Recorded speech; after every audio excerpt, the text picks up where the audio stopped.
All right, so I'm going to start the recording. Thank you for getting all those responses over to me. Want to start out really quickly. Is there anything that any burning questions right now that anyone wants to cover before I get into the meat of what we're going to go over today? And if so, type those into the chat box. I'll leave it open for a minute. And if I don't see anything, I will head into the presentation. So any burning questions, type them in, and I will hit them before starting.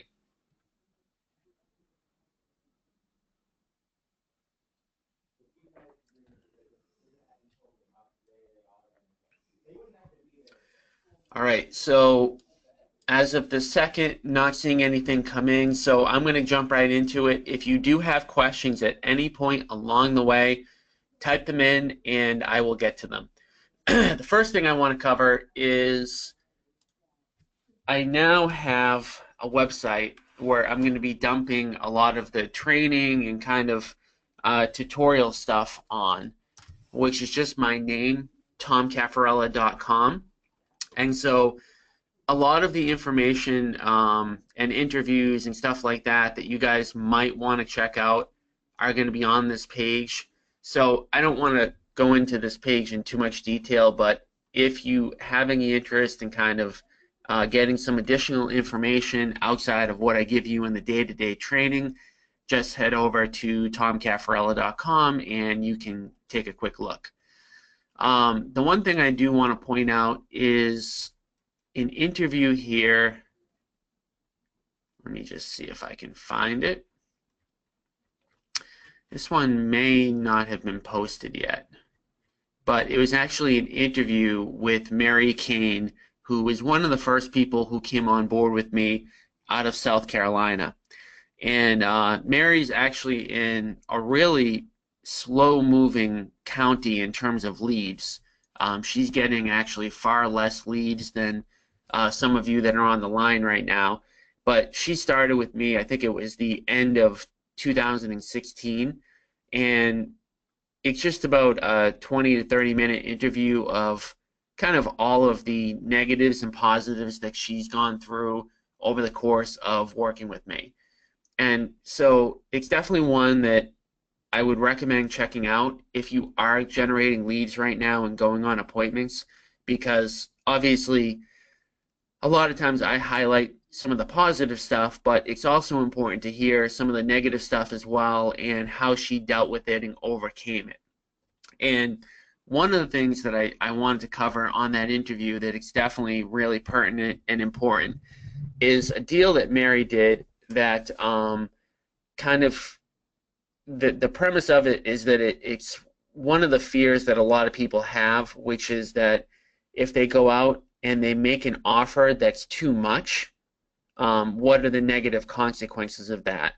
So Mary actually went out on an appointment, and me and her had talked prior to her going into the property. We had a number in mind. She actually got the offer accepted. And now Mary's plan was just to wholesale the property, and she ended up bringing somebody in there. And after the fact, after she had already got the property signed under agreement and ready to wholesale, she found out that there was a major foundation issue. And so one of the issues I know that a lot of people struggle with is making an offer that's too high. And what happens? What are the repercussions of that? And I always stress to people, you want to make as many offers as possible and get as many offers signed as possible. And this deal is a perfect example of that, because I believe Mary had it under contract for $60,000 to $70,000, somewhere in that range, and it looked like a good deal on paper. And then we found out about the issue with the foundation, and most people would think, oh my God, the deal's dead, this is going to be a disaster. But what ended up happening was Mary went back, explained the issue to the homeowner, and then was able to renegotiate the price down to $29,000, which at that point, I told her that if she can't find someone to buy that property at $29,000, I would actually just close on it from Massachusetts, and I could probably have wholesaled it myself just by closing on it. But the point of that deal is you're actually much better even putting a deal under contract that's overpriced than walking away from that deal. Because what probably would have happened if Mary came in at a $29,000 offer on day one is she probably would have got her offer rejected, and at that point she would have been dead in the water. But in this case, she locked up the deal, and because she locked up the deal, the seller was committed. The seller liked her. They were committed to working with her. And then after the fact, when we found out that there was a more major issue, Mary had built up enough rapport, and the seller was so motivated that they were willing to renegotiate the contract. And renegotiating the contract, of course, doesn't happen all the time. You're not able to always go back and get the property for a lower price, but it's always worth doing. And so don't think that a deal's dead just because you're about to back out of a contract. Because if a seller is truly, truly motivated to sell their property, they may be willing to take a lower offer. And about half the time that we try to back out of properties, the seller will kind of just chase us down and say, hey, I know that you can't buy the property or you don't want to buy the property, but what price would you buy it for? So don't give up on any of those deals and try to get them under contract if you can. The next thing I want to cover is getting a contract signed and bound on day one. And the reason I'm bringing this up is actually because we've been having some issues with this internally. So as everybody knows, we're in a crazy, crazy hot seller's market. And on the investment side, investors are really, really competing against each other for deals. And on some of the appointments that we're on, we're the only other investor that's in on the deal. But in some cases, there's anywhere from a little to a lot of competition. And on the deals where there's a lot of competition, you really need to make sure that if you get out there and you get a contract signed, that you're getting it signed properly and you're binding it with a deposit. And so what happened to us not that long ago is that we got a property under contract and we did not bind it with a deposit. And now the seller was totally on board to sell to us, but what ended up happening is another investor came along after the fact, and they ended up offering the seller more money. Long story short, because we did not bind the contract, they backed out. We tried to take legal action, but because we did not actually have a deposit on the property, a binder, we actually lost the litigation. So make sure that when you're going out there, you're getting the contract signed properly, and you're binding it with a deposit. And so we actually made some changes internally to our purchase and sale agreement, which I'm going to bring up right now, just so you guys can take a look.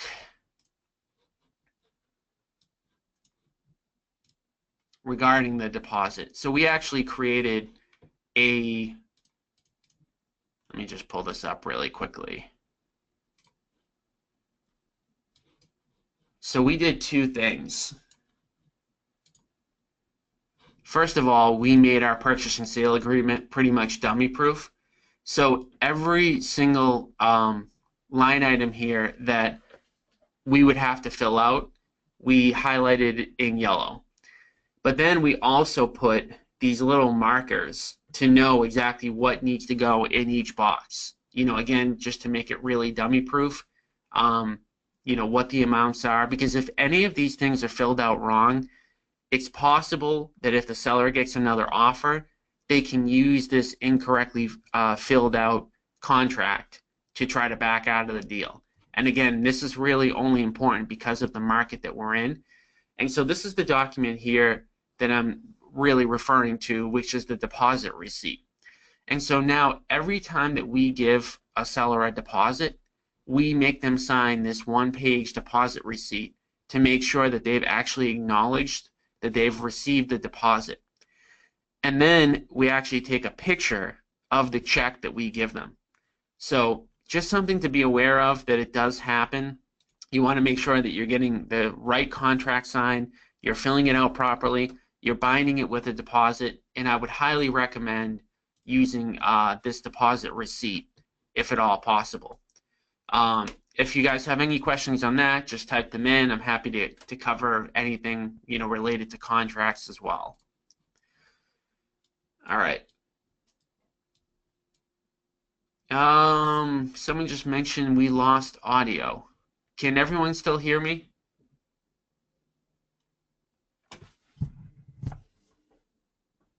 Okay, thank you.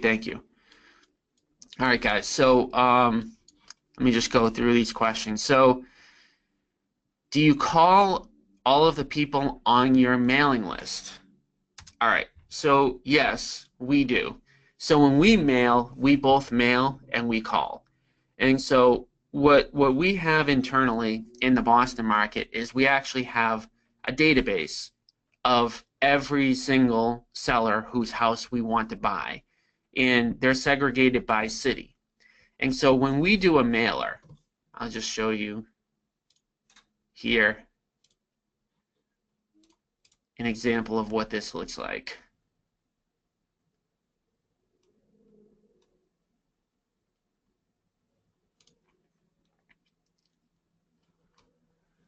All right, so say for example, these are all cities in the Boston market. So say Arlington as an example. This is my database for Arlington, for all the properties that I want to buy in the Arlington market. And so these are the ones that we're going to be mailing. And then every single time that we mail them, we call behind them. Okay? So at the end of the day, you want to be in front of your sellers as much as humanly possible. So we actually mail, call, and then we constantly have social media and Google and Bing and MSN ads running. So pretty much everywhere these sellers are going or looking, they're seeing our name. Now, you don't have to call behind, but it will definitely increase your results. If you don't want to call behind yourself, I can definitely recommend a bunch of really good companies that will do this for you at a, you know, the fraction of a cost of you know, what it would normally be. So for sure. Question just came in, how do you get their phone number? So phone numbers are hugely critical when it comes to calling. The difference between getting a good phone number and getting a bad phone number is about double the results. So bad phone numbers are home phone numbers. And so to get bad phone numbers, you can just go on whitepages.com. So if you go on, let me just open this up. And whitepages.com, by the way, is free. So let me just see. Yeah, so you can just put in any address here.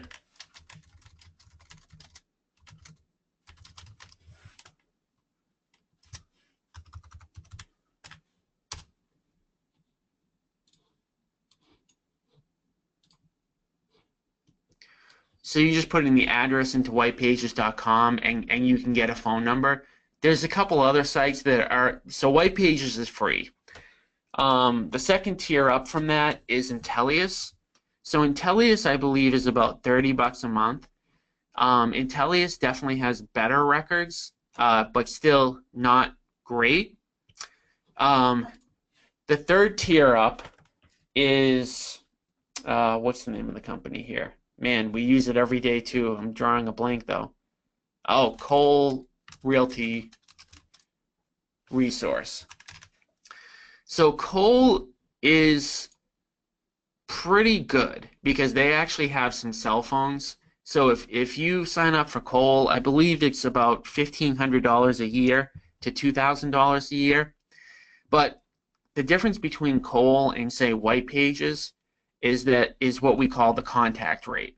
And the contact rate is effectively the percentage of people that you talk to when you dial. So for example, if you dial 100 people using whitepages.com, on average, you're going to have a contact rate of about 5%.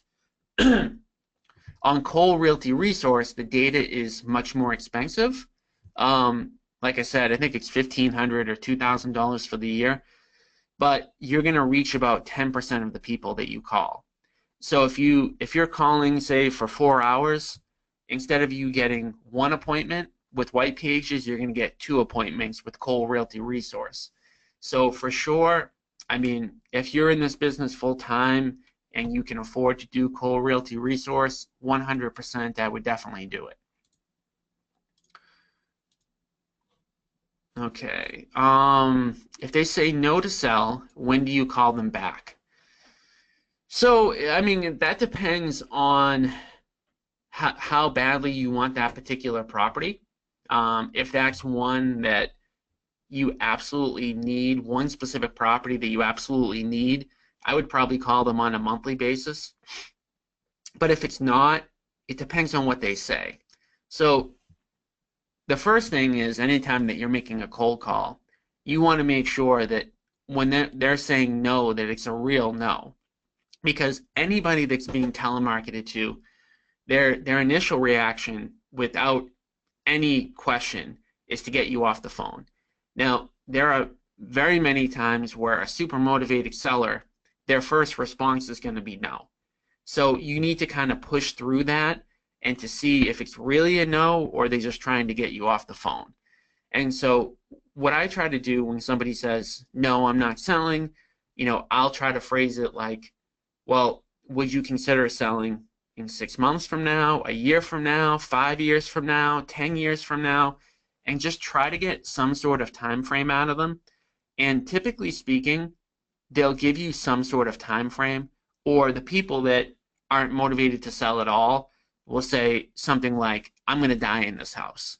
And again, that doesn't even necessarily mean that they are never going to actually sell, but that they're probably not motivated at any point in the near future.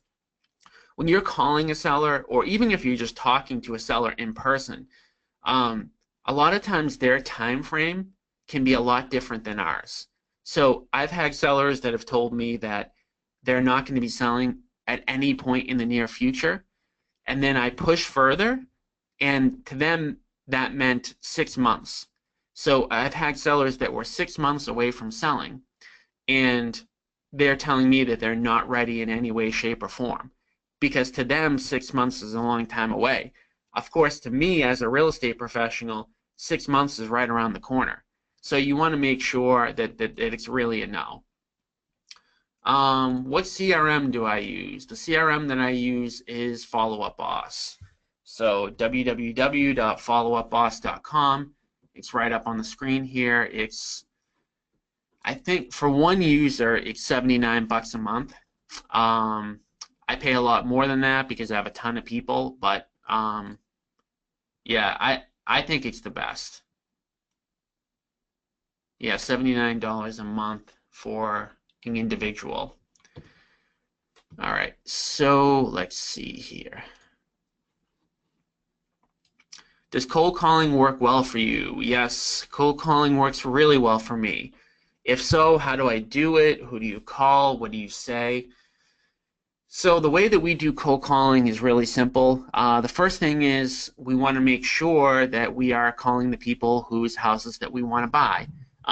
Sounds simple, but a lot of people will buy a list, say, of a notice of default, or they'll buy a probate list, and there'll be a bunch of properties on that list that they don't even want to buy, and they're still trying to call or trying to mail or trying to prospect to that person in some way. So the first thing is, you want to make sure that you build a database of the people who you really want to buy their property. You also want to eliminate people whose house you have no chance of buying. So, for example, if a seller owes $100,000 on a property and your max offer would be $80,000, you want to make sure that you are not calling on the people who literally couldn't even take your offer. So you want to build a database. you want to make sure that you're getting good records, because the difference between a good record and a bad record makes a huge difference. So I would recommend cold very highly. Third thing is you want to make sure that you are using a dialer, and the dialer that we use is Mojo Cells. And Mojo is a 3-line dialer. It allows you to call 3 people at the same time. It allows you to not have to keep leaving the same voicemail over and over and over again. And so the difference between using a dialer and just manually dialing is about a 5 to 6 times differential in the amount of calls that you can actually make. So by manually cold calling on your cell phone, you can hit, in the course of one day, 5, 6, 7 hours, you'll hit about 100 people. On a dialer, you'll be able to hit between 500 and 700 people.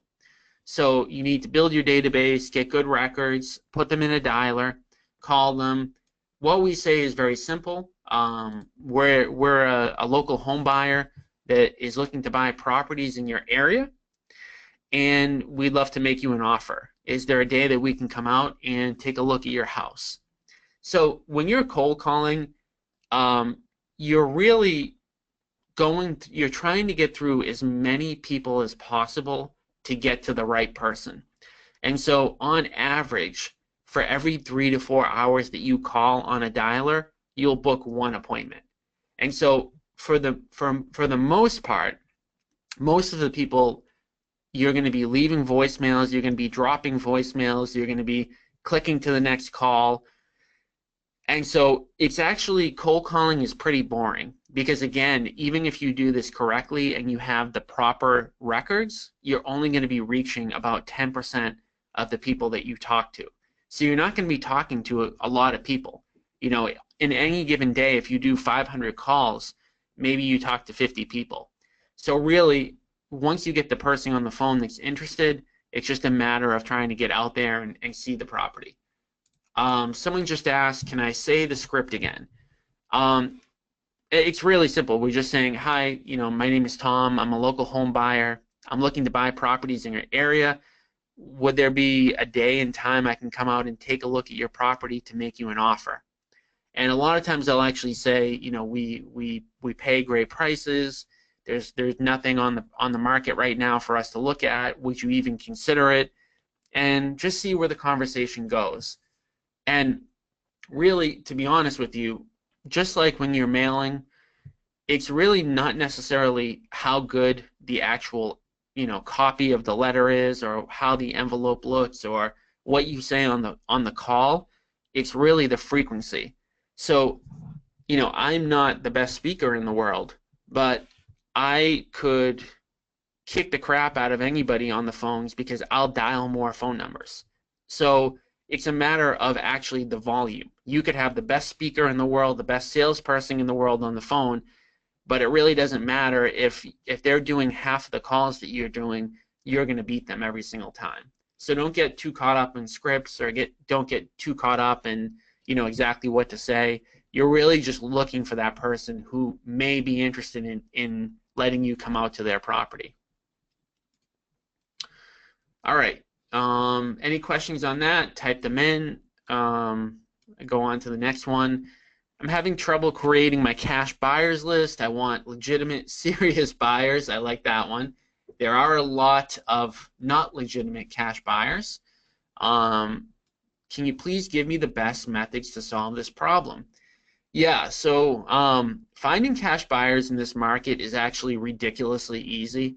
There are so many there are so many legitimate cash buyers out there. And the best place to find a cash buyer is at a local auction. So if you have a property to sell in Boston, and what I would recommend doing is I would recommend going out to an auction in the city that you're trying to wholesale a property. Now, at these public auctions, there are going to either be people at the courthouse or in front of the property, depending upon what state you're in. In Massachusetts, we actually have to go out to the property. So, for example, if I'm trying to wholesale a property in Boston, I'm going to go to a Boston auction, and at that auction, you are literally going to be surrounded by some of the best cash buyers in your market. And so typically at any given auction, you have anywhere from 5 to 20 to sometimes 25 cash buyers. And so you're going to have a ton of people that you can literally just go in front of, and all of those people are putting down non-refundable deposits. And again, that varies state by state. I know some states are refundable, but a lot of the states are non-refundable. Massachusetts is non-refundable. And adding auction, you have people that are typically bidding on houses that they've never actually gone into. So that is going to be your best place for cash buyers. And if you have a deal that you want to wholesale, you just literally have to bring them, a sheet, and I would pass it out. I would get there ahead of time, 15 or 20 minutes before the auction, wait for the auction to end, and then spend the next 15 or 20 minutes at the auction networking with people. So that's the best one. Second best, Melanie says the auctions are done online in Central Florida. Okay, interesting. So I don't know if there's any way to see who's actually bidding on those, but that would be another way to do it if online and actually shows the names and phone numbers. It may not show the phone numbers, but it might show the names. But the second best thing to do that's really quick and easy is just do a Google search. So if you put in sell house fast Boston as an example, right?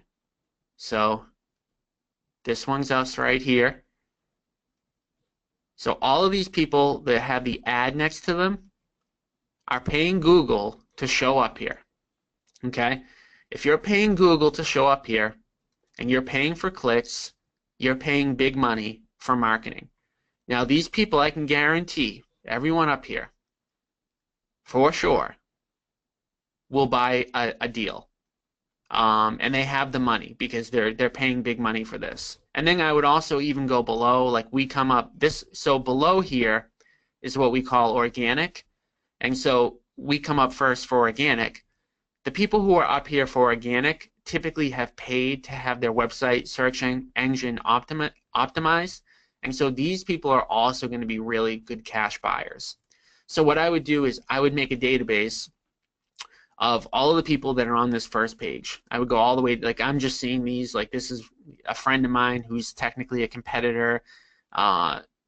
Another place I would go is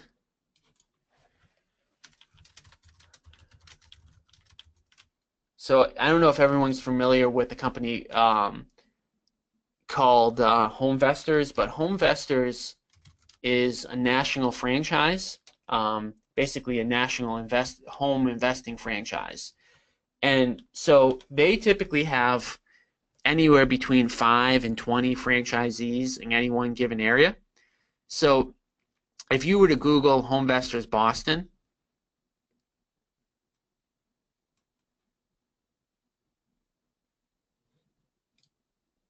you can go here. And so if you call this number, it'll route to whoever is in the Boston market. And out of these people, again, there can be 5 to 20, people in any one given market. They're all going to be cash buyers too. Now, if you don't find anyone to buy your property at auction, through Homevestors or through Google searching for who's paying for ads, that tells me it's not a deal, right? Because if you've basically pitched your deal to 20 to 40 people that are all serious investors and they all say no, that just tells me it's not a deal. And if you have something under contract and you can't wholesale it, all that you need to do at that point is actually go back to the seller and try to renegotiate. And again, like I mentioned before with Mary's case, about 50% of the time, you're actually going to be able to get a seller who's willing to renegotiate down.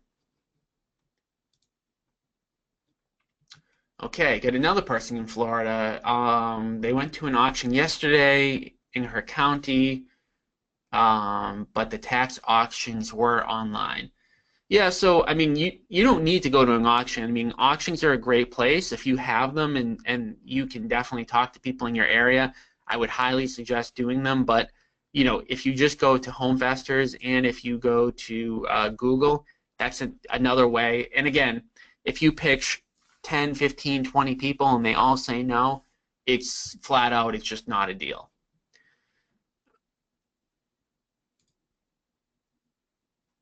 All right, another comment. I think our title company can also pull a list of all cash deals in the county.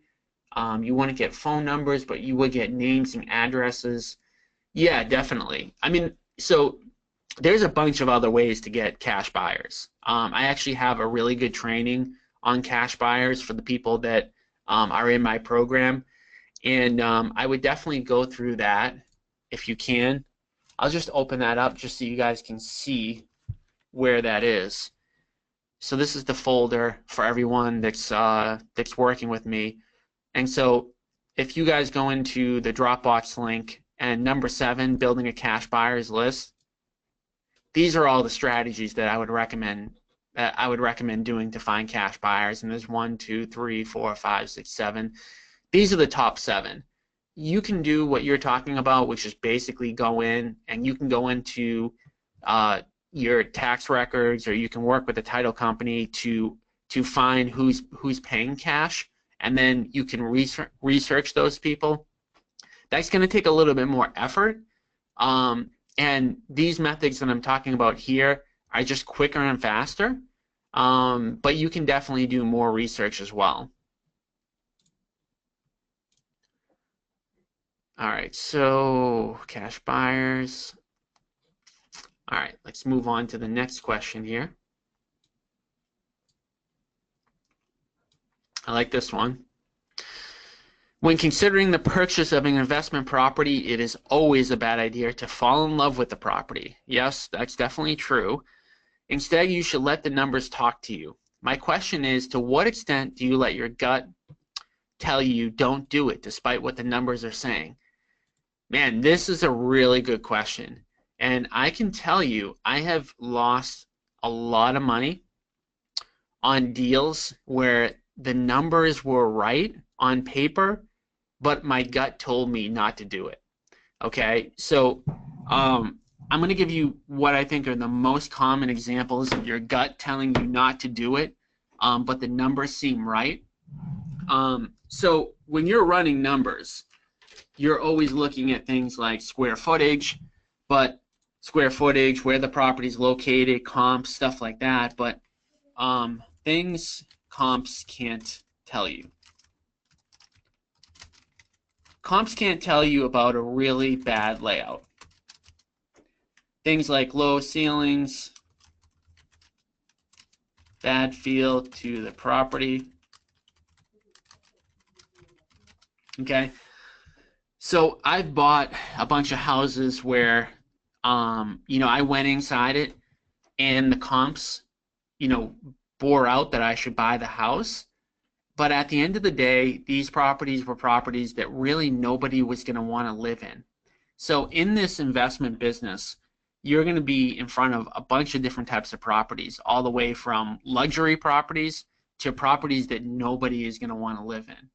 And so there's a price for every property, of course. When I say that nobody's going to want to live there, the majority of people won't want to live there. So if you go into a house and you just get the feeling like, man, I can't even picture who would ever want to live here, that's a really bad sign. And so when you get that feeling, what you want to do is really, really discount. And you want to be super, super conservative on any of the comps that you're running for a property like that. Other, mistakes where that don't do it, that I've made mistakes on, are main roads. And so anytime that you're comping out a property that's on the main road, you have to be really careful to only use comps that are on the same main road, because every main road is a little bit different, and you definitely can't use comps that are on a side street against the main road, for sure. But I would just say in general, if your gut tells you don't do it, then there's definitely a reason why, and you just need to make sure that you're discounting enough. If your gut is telling you don't do it on a lot of properties, then that probably could just be a little bit of a fear factor. But what I would say is on any particular property where you feel like, don't do it is happening, shoot me an email and I will let you know what I think. If that specific problem with the property is really an issue, or if it's something that's just minor that could be fixed, or if it's something that is commonly overlooked. Okay. So what else do you guys have? Anything else? I'm just taking a look through all of the chat stuff. And I'm happy to stay on as long as you guys need me for. But I think these are all the questions that I've got so far for this week. So keep typing, if you guys have anything else.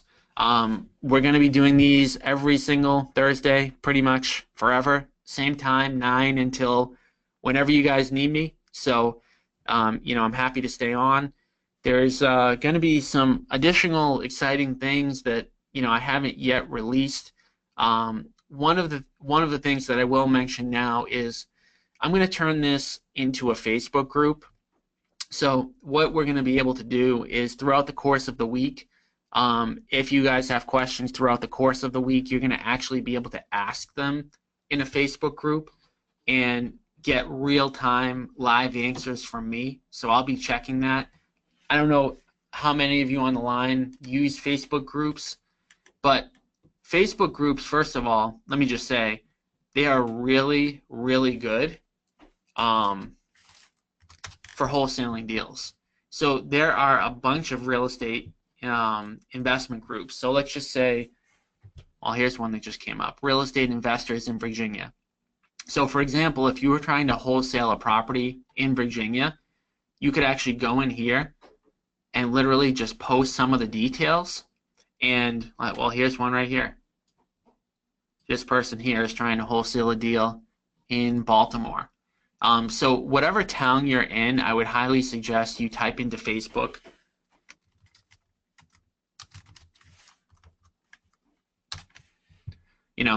whatever city you're in, and you can find wholesale deals sometimes, and you can sell wholesale deals on here. But my purpose of actually mentioning all this was that we're going to be creating a private group where you guys can go in throughout the week and ask questions and get your questions answered in real time. So when that becomes available, I will send it out to everybody. And so I'm going to leave this open for another minute. If we have any other questions, type them in. If not, I will see you guys in another week. So I'm going to leave this open for another minute, and if I don't hear anything, then I will assume everyone's good to go.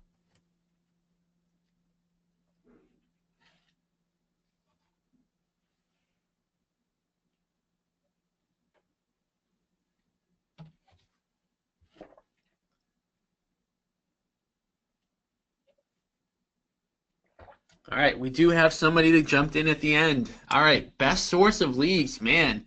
This could be a long one if we really want to get into it. Best source of leads, 3 sources. Thing about leads and lead generation on the investing side is there's a lot of stuff that doesn't work, and it actually kills me. So I've had people that I've worked with that have paid $25,000, $30,000, $35,000 to go into a coaching program to then be told to put up bandit signs. And there's just a lot of things that don't really work really well. There's only 3 things that really work. Number 1 is internet marketing. 2, cold calling. And 3, mailers. So these produce 99% of my leads. We buy over 100 houses a year. And these are the three. Now, do I ever get deals outside of these three sources? Yeah, once in a while I'll get a referral from an agent, or once in a while I'll get a referral from a friend. But yeah, nothing really else. I mean, all of the other stuff, not that banding signs or a bunch of other things can't work at all, but they just don't work really well and they're not effective. And so the internet marketing, cold calling, and mailers are the top three. I always recommend, and anyone that I work with, we always start with internet marketing because your cost per lead is the lowest with internet marketing. So that's where we always start. Then we go to cold calling, and then we go to mailers. Mailers work really, really well, but the cost per lead is a lot higher.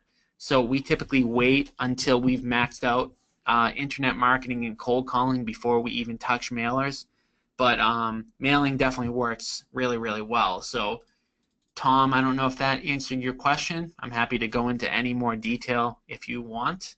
But those are the three sources that I would target. How are you identifying targets for cold calling and mailers? Okay, it's a good one. How to identify targets. Okay, step one. Determine what I want to buy. All right, so you need to figure out what you want to buy. So maybe for you that's multifamilies. Maybe for somebody else that's singles. Maybe for somebody else that's condos. So determine what. Step two, determine where. Okay, what cities are you targeting? Okay, step three, make a list. Okay, go into your MLS, go into public records, and make a list of all of these properties.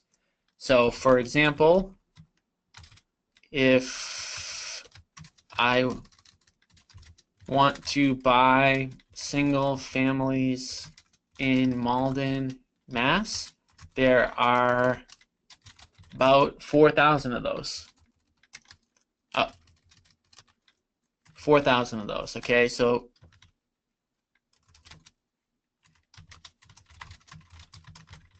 now you have a list of 4,000 houses that you want to buy. The next thing you need to do is start to remove some of those, okay? So you don't want to target all 4,000 because all 4,000 do not have a chance of buying from you. So the key ones that you want to remove are based on mortgage balance. If their mortgage balance is too high, you cannot buy the property. So get rid of those. Recent purchases. If somebody bought the property a year or 2 years ago, they're unlikely to sell to you. So you really want people who have been in their property on average for 10 plus years. I also remove real estate agents. Okay? And so that's really it. That's how we target. So that's how we target for cold callers, for mailers, for really everything. So nothing more complex than that. I don't get caught up in anything else, and that's who we target.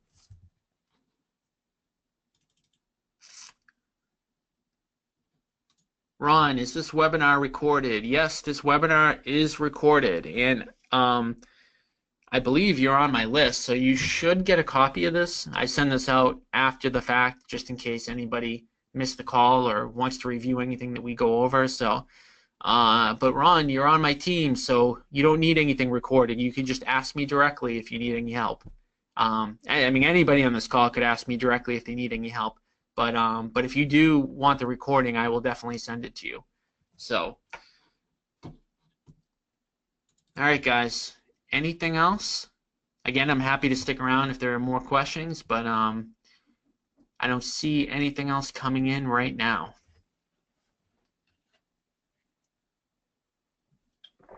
All right. Now the question, regarding internet marketing, how are you getting ranked higher in search engines? All right. So SEO, or search engine optimization, is simply getting ranked for the right keywords. So if somebody puts in sell house fast Boston, again, this is a paid ad, paid ad, paid ad, paid ad. So this is not what we're talking about. We're talking about how do you show up below here.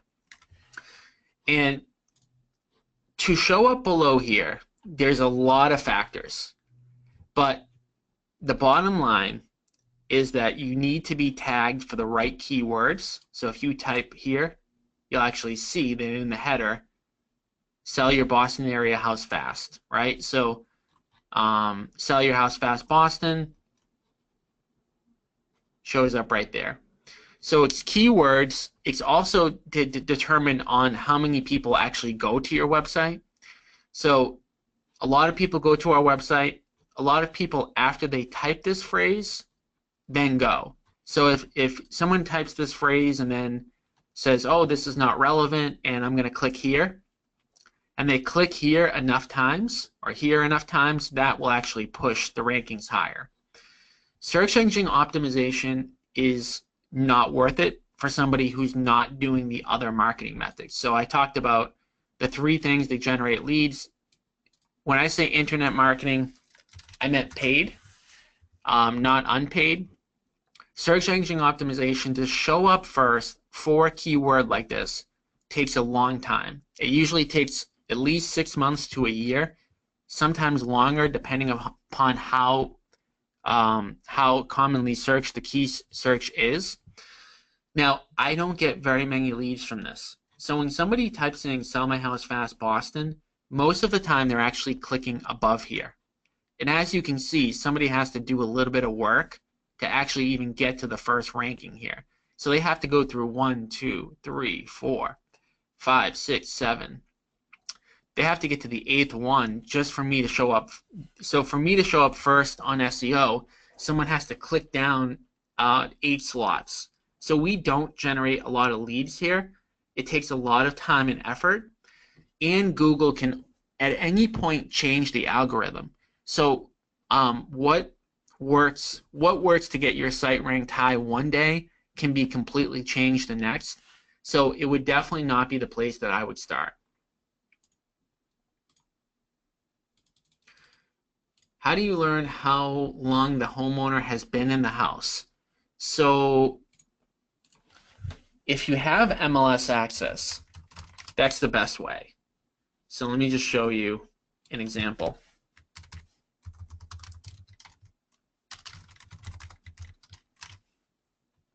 Whoops.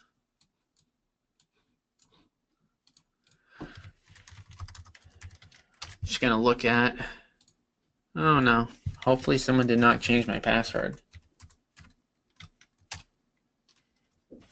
Oh man.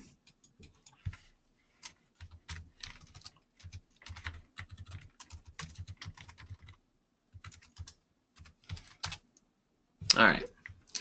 So look at a property that we flipped.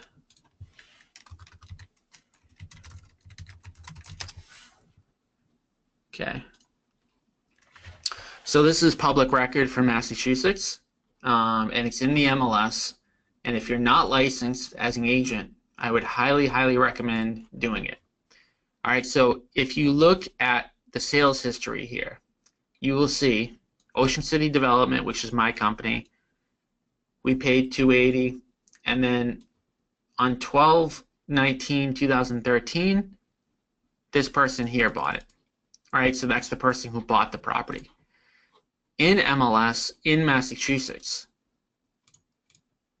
you can actually put in the last sale date. So you can put, say we want to go back 10 years. So let's go into this example.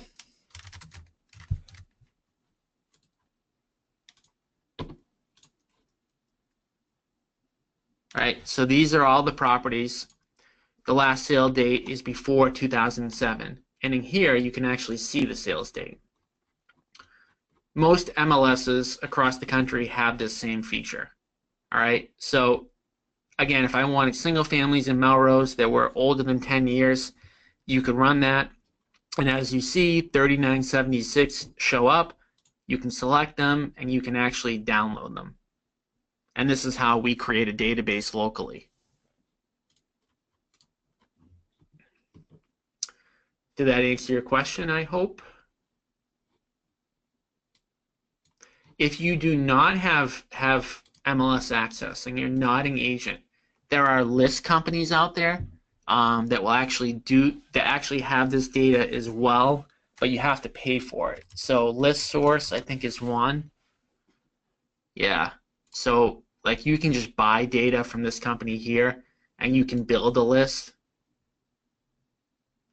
And they charge you, I think it's something like 10 or 15 cents a record. And they have mortgage data and all that kind of stuff. So, all right. On your mailers, are you sending letters or postcards? What is your message? How often do you follow up in the next? Let me type this in. This is a lot.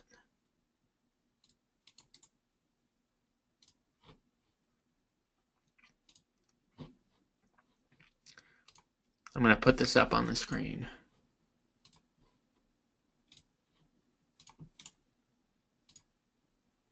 Huh. Weird.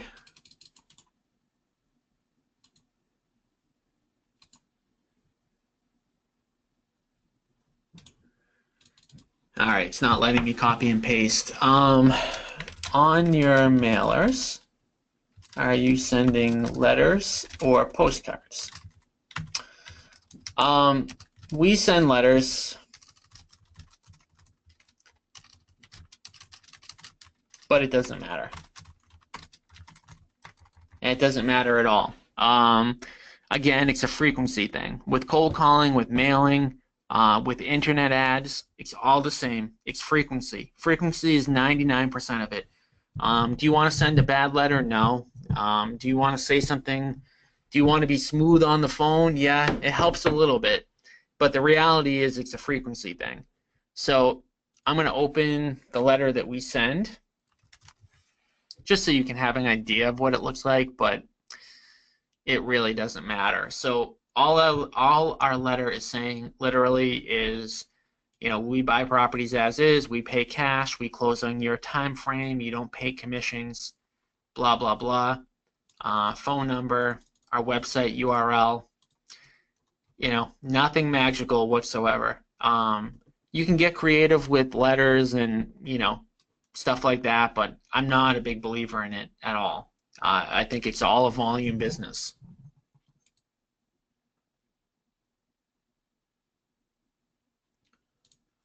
How often do you follow up on the next message?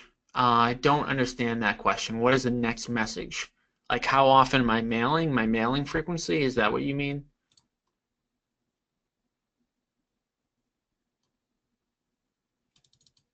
Melanie, what is the best way to add to your team? Where would you find people? What people are you looking for? Are you looking for agents or contractors, or what type of team members are you talking about?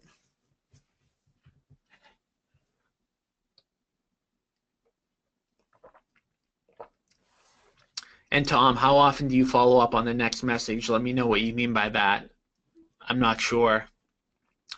If you guys can both give me a little clarification on both of those, I can get you the best answer. Oh, people to follow up on leads. Okay, cool. Well, following up on your leads and door knocking or calling. All right, so door knocking in general, man, that's a hard one.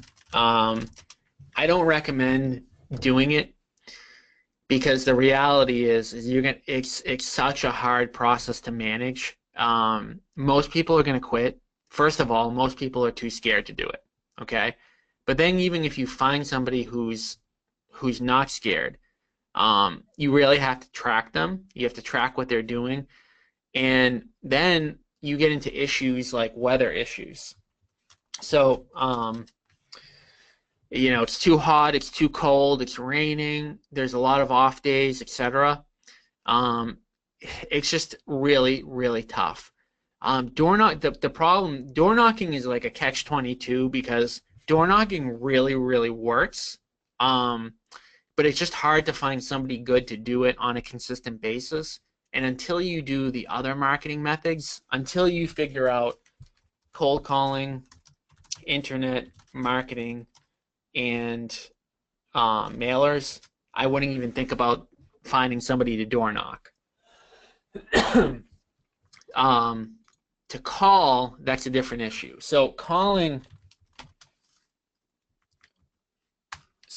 is different because not that people really love to cold call, but you can get people to cold call a lot easier than you can get people to door knock. The other cool thing about cold calling, if you're using a 3-line dialer like Mojo, is you can literally go in and you can see how many hours somebody's dialing. So let me show you what I get from my dialers like on a day-to-day basis.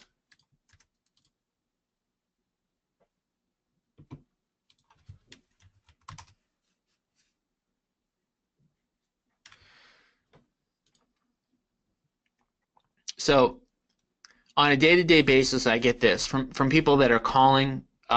This person's calling for me full time. So she dialed. This is in an 8-hour day, and this is somebody who literally just dialed the entire day. So she dialed 1,552 people in a day. She actually spoke to 24 people, and these are the outcomes of the people that she spoke with. All right, so I get this on a day-to-day basis, and you would be able to get this as well if you're using Mojo Dialer. And so where you find them, I mean, you just need somebody. It's really a person who either wants to work from home, needs flexible hours, is willing to do it. You can train pretty much anybody to be pretty good at cold calling if they're willing to do it. And just the use of Mojo and the tracking. The key thing about cold calling is making sure that you're managing the person correctly. So if you have somebody that's willing and able to do it, you just need to make sure that they're actually hitting the amount of dials that they need to hit on a day-to-day basis. And if they're hitting the dials on a day-to-day basis, then even if they're not perfect on the phone, they're still going to be successful. Where most people run into issues is when they don't track how many phone calls are being made on a day-to-day basis. Oh, okay. So follow-up question to that. Following up on a mailer response by door knocking. Yeah, that works really, really well. And again, the problem, if you're doing it yourself, that's an awesome idea, although it will take up your own time. But just getting other people to do it becomes pretty difficult. I would always start with calling first, because I think calling is going to be a lot faster. If you're talking about door knocking, obviously you're going to have to literally, spend the time getting there, ringing the doorbell. A lot of people aren't going to be home. You're going to be able to hit a lot more people on the dialer.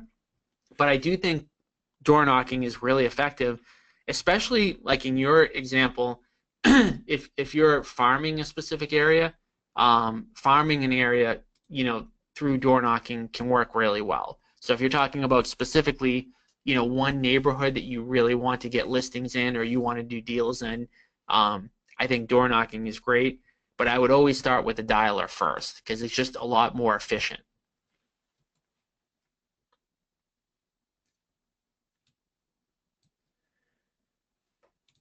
All right, anything else, guys? I think I hit everything that came up. I'll give it another minute if I don't see anything else. I'm sorry, I'm losing my voice a little bit here, but I'm happy to continue if there isn't anything else.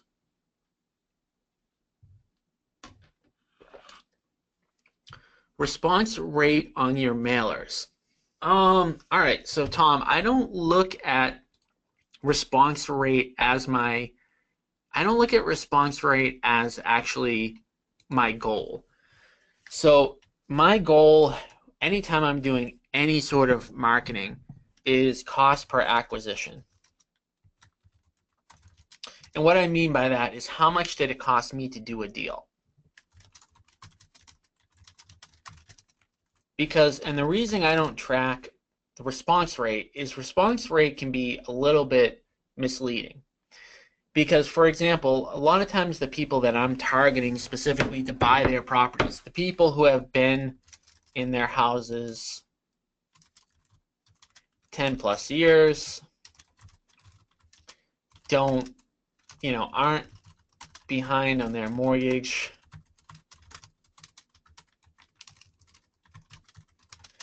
we tend to get a pretty low response rate. And so if I wanted to jack up the response rate, I could hit notice of defaults, people behind on their mortgage. But I don't care about that. I don't care about just getting responses. I care about getting deals. And so the marker that I look at is the cost per acquisition, which in my market, for every $5,000 to $6,000, sometimes even $7,000, depending on the location, $5,000, $6,000, $7,000 that I'm spending on marketing, I'm getting a deal. And so what I'm basically doing is trading, say, $6,000 to do a $40,000 or $50,000 or $60,000 deal. And that's what I look at.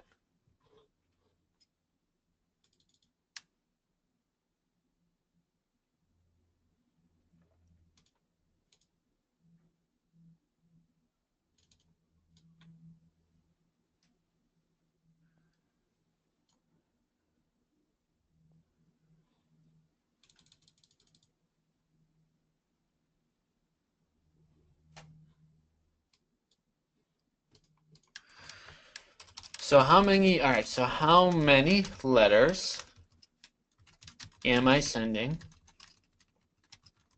to get one deal? So if I'm basically paying about $1 a letter, then I'm sending 6,000 letters to get one deal. 7,000 letters to get one deal on average. How many cold calls are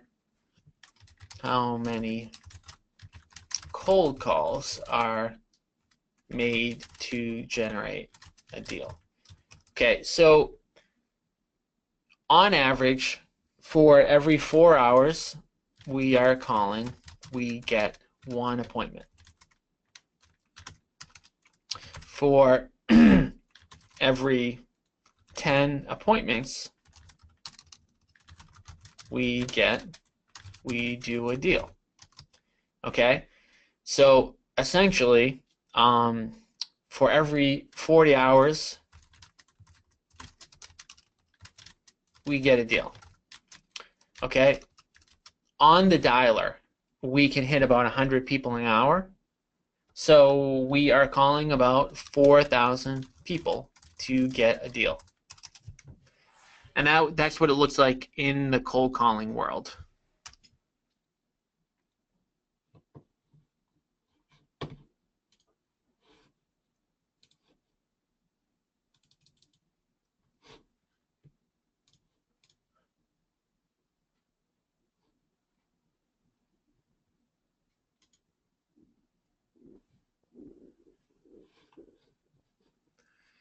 All right, guys. I think we've run out of questions at this point. So whatever else you guys need help with, just let me know throughout the week. Again, you can get all your questions answered at www.questionsfortom.com.